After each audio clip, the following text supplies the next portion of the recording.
संतोषी माता की जय। स्वागत है आपका हमारे चैनल पर। आज की इस वीडियो में हम आपको सुनाएंगे संतोषी माता व्रत की कथा। संतोषी माता का व्रत शुक्रवार के दिन किया जाने वाला सुख एवं सौभाग्य प्रदान करने वाला सबसे उत्तम व्रत है। तो हमारे चैनल पर सभी प्रकार की व्रत कथाएं सुनाई जाती हैं। तो सभी प्रकार की व्रत कथाएं सुनने के लिए और हमसे जुड़े रहने के लिए आपको केवल हमारे चैनल को सब्सक्राइब करके बेल आइकन पर प्रेस करना है और आज की वीडियो अच्छी लगे तो लाइक करना है और शेयर करना है। तो चलिए अब सुनते हैं शुक्रवार व्रत की कथा। एक बुढ़िया माई थी और उसके 7 पुत्र थे। 6 पुत्र कमाने वाले थे और एक पुत्र निकम्मा था। वो बुढ़िया माँ अपने 6 पुत्रों को तो अच्छी अच्छी रसोई बनाती और भोजन कराती और पीछे से जो कुछ बचता था तो अपने 7वें पुत्र को दे देती थी।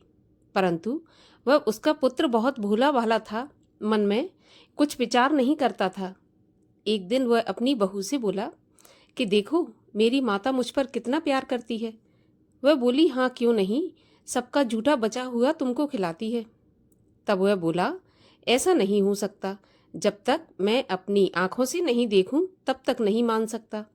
तो बहू हंसकर बोली तुम देख लोगे तब तो मान लोगे। फिर कुछ दिन बाद एक बड़ा त्योहार आया। घर में 7 प्रकार के भोजन और चूरमा के लड्डू बने। वह जांचने के सिर दर्द का बहाना बनाकर पतला सा कपड़ा ओढ़कर रसोई घर में सो गया और कपड़े में से सब देखता रहा। 6 भाई भोजन करने आए। उसने देखा कि माँ ने उनके लिए सुंदर सुंदर आसन बिछाए हैं, 7 प्रकार की रसोई परोसी और उनको बड़े प्यार से आग्रह करके जिमाती रही और वह सब कुछ देखता रहा। जब 6 भाई भोजन करके उठे तो माता ने उनकी जूठी थालियों में से लड्डुओं के टुकड़ों को उठाया और एक लड्डू बनाया। जूठन साफ करके बुढ़िया माँ ने पुकारा, उठो बेटा, 6 भाई भोजन कर गए, अब तू ही बाकी है, तू भी खा ले। तो वह कहने लगा माँ मुझे भोजन नहीं करना, मैं तो परदेश जा रहा हूँ। तो माता बोली कल जाता हो सो आज ही चला जा। वह बोला हाँ हाँ माँ मैं आज ही जा रहा हूँ। यह कहकर वह घर से निकल गया। चलते समय बहू की याद आई। वह गौशाला में उपले थाप रही थी। वहीं पर जाकर बोला हम जावे परदेश को, आवेंगे कुछ काल, तुम रहियो संतोष से धर्म आपनो पाल। तो वह बोली जाओ पिया आनंद से, हमरो सोच हटाए, राम भरोसे हम रहें और ईश्वर तुम्हें सहाय। देव निशानी आपनी देख धरू में धीर, सुध हमरी न बिसारियो रखियो मन गंभीर। तब वह बोला मेरे पास तो कुछ नहीं है, ये अंगूठी है सो ले लो और अपनी कुछ निशानी मुझे दे दो। तब वह बोली मेरे पास क्या है, ये गोबर से भरा हाथ है। यह कहकर उसकी पीठ में गोबर के हाथ की थाप मार दी। अब बुढ़िया का बेटा चल दिया। चलते चलते दूर देश में पहुंचा। वहां पर एक साहूकार की दुकान थी तो वहां जाकर कहने लगा कि भाई मुझे नौकरी पर रख लो। साहूकार को जरूरत थी तो वह बोला ठीक है रह जा। तो लड़के ने कहा कि तनख्वाह क्या दोगे। तो साहूकार ने कहा काम देखकर दाम मिलेंगे। अब लड़के को साहूकार की नौकरी मिल गई। वह सवेरे 7 बजे से रात तक नौकरी बजाने लगा। कुछ दिनों में दुकान का सारा लेन देन, हिसाब किताब, ग्राहकों को माल बेचना, सारा काम करने लगा। साहूकार के 7-8 नौकर थे। वे सब चक्कर में पड़ गए कि यह तो बहुत होशियार बन गया है। और सेठ ने भी काम देखा और 3 महीने में ही उसे आधे मुनाफे का साझीदार बना लिया और 12 वर्ष में ही वह नामी सेठ बन गया और मालिक सारा कारोबार उस पर छोड़कर बाहर चला गया। अब बहू पर क्या बीती सो सुनो। सास ससुर उसे दुख देने लगे। सारी गृहस्थी का काम करा के उसे लकड़ी लेने जंगल में भेजते। इस बीच घर के रोटियों के आटे से जो भूसी निकलती उसकी रोटी बनाकर रख दी जाती और फूटे से नारियल के खोपरे में पानी। इस तरह दिन बीतते रहे। एक दिन वह लकड़ी लेने जा रही थी तो रास्ते में बहुत सी स्त्रियां संतोषी माता का व्रत करती दिखाई दी। वह वहां पर खड़ी होकर कथा सुनकर बोली बहनों यह तुम किस देवता का व्रत कर रही हो और इसके करने से क्या फल मिलता है? इस व्रत के करने की क्या विधि है? यदि तुम अपने इस व्रत का विधान मुझे समझाकर कहोगी तो मैं तुम्हारा बहुत एहसान मानूंगी। तब उनमें से एक स्त्री बोली, सुनो, ये संतोषी माता का व्रत है। इसके करने से निर्धनता दरिद्रता का नाश होता है और लक्ष्मी आती है। मन की चिंताएं दूर होती हैं। घर में सुख होने से मन को प्रसन्नता और शांति मिलती है। निपुत्री को पुत्र मिलता है। अगर प्रियतम बाहर गया हो तो जल्दी आ जाता है। कुंवारी कन्या को मनपसंद वर मिलता है। राजद्वारे में बहुत दिनों से मुकदमा चलता हो तो खत्म हो जाता है। सब तरह सुख शांति हो, घर में धन जमा हो, पैसा जायदाद का लाभ हो, दुख दूर हो जाए तथा और भी जो मनोकामना हो सब इस संतोषी माता के व्रत से पूरी हो जाती हैं। इसमें कोई भी संदेह नहीं है। तब वह पूछने लगी कि यह व्रत कैसे किया जाता है, यह भी बताओ तो बड़ी कृपा होगी। स्त्री कहने लगी, 1.25 रुपये का गुड़ चना लेना, इच्छा हो तो 5.25 रुपये का ले लेना या फिर 11.25 रुपये का, अपनी सहूलियत के अनुसार जितना भी बन सके सवाया ले लेना। 1.25 रुपये से 5.25 रुपये तथा इससे भी ज्यादा शक्ति और भक्ति के अनुसार लेना। हर शुक्रवार को निराहार रहकर कथा कहना सुनना। इसके बीच क्रम टूटे नहीं, लगातार नियम पालन करना। अगर सुनने वाला कोई नहीं मिले तो घी का दीपक जलाकर उसके सामने जल के लोटे को रखकर कथा कहना, परंतु नियम न टूटे। जब तक कार्य सिद्ध न हो नियम पालन करना और कार्य सिद्ध हो जाने पर ही व्रत का उद्यापन करना। 3 महीने में माता फल प्रदान करती है। अगर किसी के खोटे ग्रह हों तो भी माता 1 वर्ष में अवश्य कार्य सिद्ध करती हैं। कार्य सिद्ध होने पर ही व्रत का उद्यापन करना चाहिए, बीच में नहीं करना चाहिए। उद्यापन में 2.5 सेर आटे का खाजा और इसी नाप से खीर तथा चने का साग बनाना, 8 लड़कों को भोजन कराना, जहां तक मिले देवर जेठ भाई बंधु कुटुंब के लड़के लेना, ना मिले तो रिश्तेदारों और पड़ोसियों के लड़के बुलाना, उन्हें भोजन कराना, यथाशक्ति दक्षिणा दे माता का नियम पूरा करना। उस दिन घर में कोई खटाई न खावे, इस बात का ध्यान रखना। ऐसा सुनकर बुढ़िया के लड़के की बहू चल दी। रास्ते में लकड़ी के बोझ को बेच दिया और उन पैसों से गुड़ चना लेकर माता के व्रत की तैयारी करके आगे चली और सामने मंदिर देखकर पूछने लगी, यह मंदिर किसका है? तब सब कहने लगे कि यह संतोषी माता का मंदिर है। ये सुनकर माता के मंदिर में जाकर माता के चरणों में लौटने लगी। दीन होकर विनती करने लगी कि माँ, मैं निपट मूर्ख हूँ, व्रत के नियम कुछ नहीं जानती, मैं बहुत दुखी हूँ। हे माता जगत जननी, मेरा दुख दूर कर, मैं तेरी शरण में हूँ। माता को दया आई। एक शुक्रवार बीता कि दूसरे शुक्रवार को ही इसके पति का पत्र आ गया और तीसरे को उसका भेजा हुआ पैसा भी आ गया। यह देखकर जिठानी मुंह सिकोड़ने लगी। इतने दिनों में इतना पैसा आया, इसमें क्या बड़ाई है? लड़के ताने देने लगे। काकी के पास अब पत्र आने लगे, रुपया आने लगा। अब तो काकी की खातिर बढ़ेगी, अब तो काकी बुलाने से भी नहीं बोलेगी। बेचारी सरलता से कहती, भैया पत्र आवे रुपया आवे तो हम सबके लिए अच्छा है। ऐसा कहकर आंखों में आंसू भरकर संतोषी माता के मंदिर में आकर मातेश्वरी के चरणों में गिरकर रोने लगी और बोली, माँ, मैंने तुमसे पैसा तो नहीं मांगा, मुझे पैसे से क्या काम है? मुझे तो अपनी सुहाग से काम है। मैं तो अपने स्वामी के दर्शन और सेवा मांगती हूँ।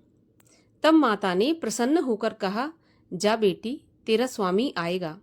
यह सुनकर खुशी से बावली हो घर में जाकर काम करने लगी।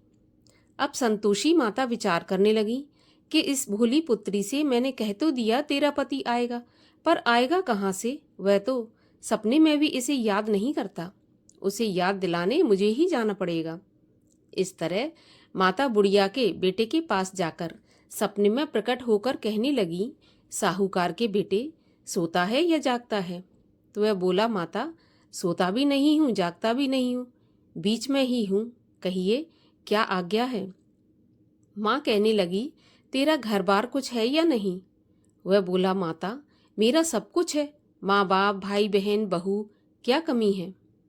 तब माता बोली, भोले पुत्र, तेरी स्त्री घोर कष्ट उठा रही है, माँ बाप उसे दुख दे रहे हैं, वह तेरे लिए तरस रही है, तू उसकी सुध ले। वह बोला, हाँ माता, यह तो मुझे मालूम है, परंतु मैं जाऊं तो जाऊं कैसे? परदेश की बात है, लेन देन का कोई हिसाब नहीं है, जाने का कोई भी रास्ता नजर नहीं आता, कैसे चला जाऊं? माँ कहने लगी, मेरी बात मान, सवेरे नहा धोकर संतोषी माता का नाम ले, घी का दीपक जलाकर दंडवत करके दुकान पर जाकर बैठ जाना। देखते देखते तेरा सारा लेन देन चुक जाएगा, जमा माल बिक जाएगा और सांझ होते होते धन का ढेर लग जाएगा। वह सवेरे बहुत जल्दी उठकर स्नान करके संतोषी माता को दंडवत कर घी का दीपक जलाकर दुकान पर जा बैठा। थोड़ी देर में वह क्या देखता है, देने वाले रुपया लाए, लेने वाले हिसाब लेने लगे। कोठे में भरे सामानों के खरीदार नगद दाम में सौदा करने लगे। शाम तक धन का ढेर लग गया। माता का चमत्कार देखकर प्रसन्न हो मन में माता का नाम ले घर ले जाने के वास्ते गहना कपड़ा खरीदने लगा और वहां के काम से निपटकर घर को रवाना हुआ। वहां बहू बेचारी जंगल में लकड़ी लेने जाती है। लौटते वक्त माँ के मंदिर पर विश्राम करती है। वह तो उसका रोज रुकने का स्थान था। दूर से धूल उड़ती देखकर वह माता से पूछती है, माता, ये धूल कैसी उड़ रही है? तब माँ कहती है, पुत्री, तेरा पति आ रहा है। अब तू ऐसा कर, लकड़ियों के 3 बोझ बना ले, एक नदी के किनारे रख, दूसरा मेरे मंदिर पर और तीसरा अपने सिर पर रख ले। तेरे पति को लकड़ी का गट्ठा देखकर मोह पैदा होगा, वह वहां रुकेगा, नाश्ता पानी बना खाकर माँ से मिलने जाएगा। तब तू लकड़ियों का बोझ उठाकर घर जाना और बीच चौक में गट्ठा डालकर 3 आवाजें जोर से लगाना, लो सासू जी, लकड़ियों का गट्ठा लो, भूसे की रोटी दो और नारियल के खोपड़े में पानी दो, आज कौन मेहमान आया है। माँ की बात सुनकर बहू बहुत अच्छा माताजी कहकर प्रसन्न हो लकड़ियों के 3 गट्ठे ले आई। एक नदी के तट पर, एक माता के मंदिर पर रखा। इतने में ही एक मुसाफिर आ पहुंचा। सूखी लकड़ी देखकर उसकी इच्छा हुई कि अब यहीं पर विश्राम करें और भोजन बना खाकर गांव जाएं। इस प्रकार भोजन बना विश्राम कर वह गांव को गया, सबसे प्रेम से मिला। उसी समय बहू सिर पर लकड़ी का गट्ठा लिए आती है। लकड़ी का भारी बोझ आंगन में डालकर जोर से 3 आवाजें देती है, लो सासू जी, लकड़ी का गट्ठा लो, भूसे की रोटी दो, नारियल के खोपरे में पानी दो, आज कौन मेहमान आया है। यह सुनकर सास बाहर आकर अपने दिए हुए कष्टों को भुलाते हुए कहती है, बहू, ऐसा क्यों कहती हो, तेरा मालिक ही तो आया है। आ, मीठा भात खा, बैठ, भोजन कर, कपड़े गहने पहन। इतने में आवाज सुनकर उसका स्वामी बाहर आता है और अंगूठी देखकर व्याकुल होकर अपनी माँ से पूछता है, माँ, यह कौन है? तो माँ कहती है, बेटा, ये तेरी बहू है, आज 12 वर्ष हो गए। जब से तू गया है तब से सारे गांव में जानवर की तरह भटकती फिरती है, कामकाज घर का कुछ करती नहीं और 4 समय आकर खा जाती है। अब तुझे देखकर भूसे की रोटी और नारियल के खोपरे में पानी मांगती है। वह लज्जित होकर बोला, ठीक है माँ, मैंने इसे भी देखा है और तुम्हें भी देखा है। अब मुझे दूसरे घर की चाबी दो तो मैं उसमें जाकर रहूंगा। माँ बोली, ठीक है बेटा, जैसी तेरी मर्जी। यह कहकर माँ ने चाबी का गुच्छा पटक दिया। उसने चाबी लेकर दूसरे कमरे में, जो कि तीसरी मंजिल के ऊपर था, वहां खोलकर सारा सामान जमाया। एक दिन में ही वहां राजा के महल जैसा ठाट बाट बन गया। अब क्या था, वे दोनों सुखपूर्वक रहने लगे। इतने में अगला शुक्रवार आया तो बहू ने अपने पति से कहा, मुझे माता का उद्यापन करना है। तो पति बोला, बहुत अच्छा, खुशी से कर लो। वह तुरंत ही उद्यापन की तैयारी करने लगी। जेठ के लड़कों को भोजन के लिए कहने गई। उन्होंने मंजूर किया, परंतु पीछे जिठानी अपने बच्चों को सिखाती है, देखो रे, भोजन के समय सब लोग खटाई मांगना, जिससे इसका उद्यापन पूरा न हो। लड़के जीमने आए, खीर पेट भर कर खाई, परंतु याद आते ही कहने लगे, हमें कुछ खटाई खाने को दो, खीर खाना हमें नहीं भाता, देखकर अरुचि होती है। तब बहू कहने लगी, खटाई किसी को नहीं दी जाएगी, यह तो संतोषी माता का प्रसाद है। लड़के तुरंत उठकर खड़े हुए और बोले, पैसा लाओ। तो भोली बहू कुछ जानती नहीं थी, सो उन्हें पैसे दे दिए। लड़के उसी समय इमली लेकर खाने लगे। यह देखकर बहू पर संतोषी माता ने कोप किया। राजा के दूत उसके पति को पकड़कर ले गए। जेठ जेठानी मनमाने खोटे वचन कहने लगे। लूट लूट कर धन इकट्ठा करके लाया था, सो राजा के दूत पकड़कर ले गए। अब सब मालूम पड़ जाएगा जब जेल की रोटी खाएगा। बहू से ऐसे वचन सहन नहीं हुए। रोती रोती माता के मंदिर में गई और बोली, हे माता, तुमने ये क्या किया? हंसाकर अब क्यों रुलाने लगी? तो माता बोली, पुत्री, तूने उद्यापन करके मेरा व्रत भंग किया है, इतनी जल्दी सारी बातें भुला दी। वह बोली, माता, भूली तो नहीं हूँ, ना ही कुछ अपराध किया है। मुझे तो लड़कों ने भूल में डाल दिया। मैंने भूल से उन्हें पैसे दे दिए, मुझे क्षमा कर दो माँ। माँ बोली, ऐसी भी कहीं भूल होती है? तो वह बोली, माँ, मुझे माफ़ कर दो, मैं फिर से तुम्हारा उद्यापन करूँगी। तब माँ बोली, अब भूल मत करना। वह बोली, अब माँ, भूल नहीं होगी। अब बताओ वे कैसे आएंगे? तो माँ बोली, जा पुत्री, तेरा पति तुझे रास्ते में ही आता मिलेगा। वह घर को चली। रास्ते में पति आता मिला। उसने पूछा, तुम कहाँ गए थे? तब वह बोला, इतना धन जो कमाया है उसका टैक्स राजा ने मांगा था, तो वही भरने गया था। वह प्रसन्न होकर बोली, भला हुआ, अब घर चलो।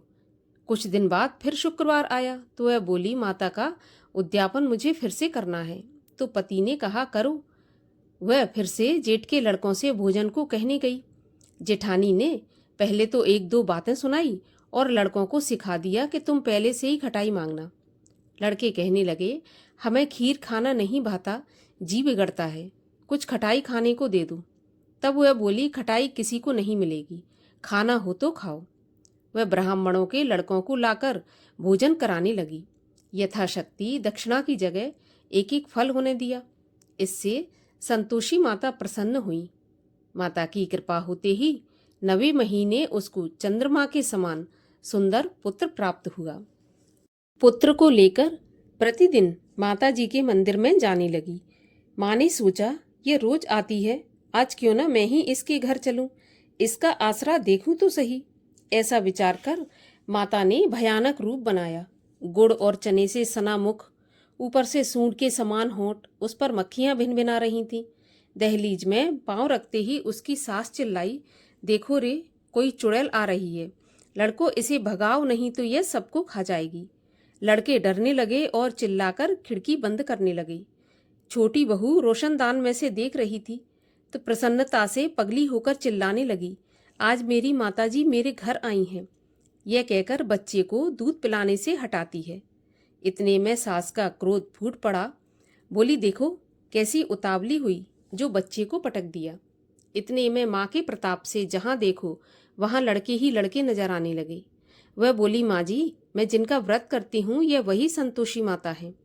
इतना कहकर झट से सारे घर के किवाड़ खोल देती है। सबने माता के चरण पकड़ लिए और विनती करके कहने लगे, हे माता, हम मूर्ख हैं, हम अज्ञानी हैं, पापी हैं, आपके व्रत की विधि हम नहीं जानते। आपका व्रत भंग करके हमने बहुत बड़ा अपराध किया है। हे माता, आप हमारा अपराध क्षमा करो। इस प्रकार माता प्रसन्न हुई। माता ने बहू को जैसा फल दिया वैसा सबको दें। जो यह कथा पढ़े और सुने उसका मनोरथ पूर्ण हो। बोलिए संतोषी माता की जय। संतोषी माता की आरती।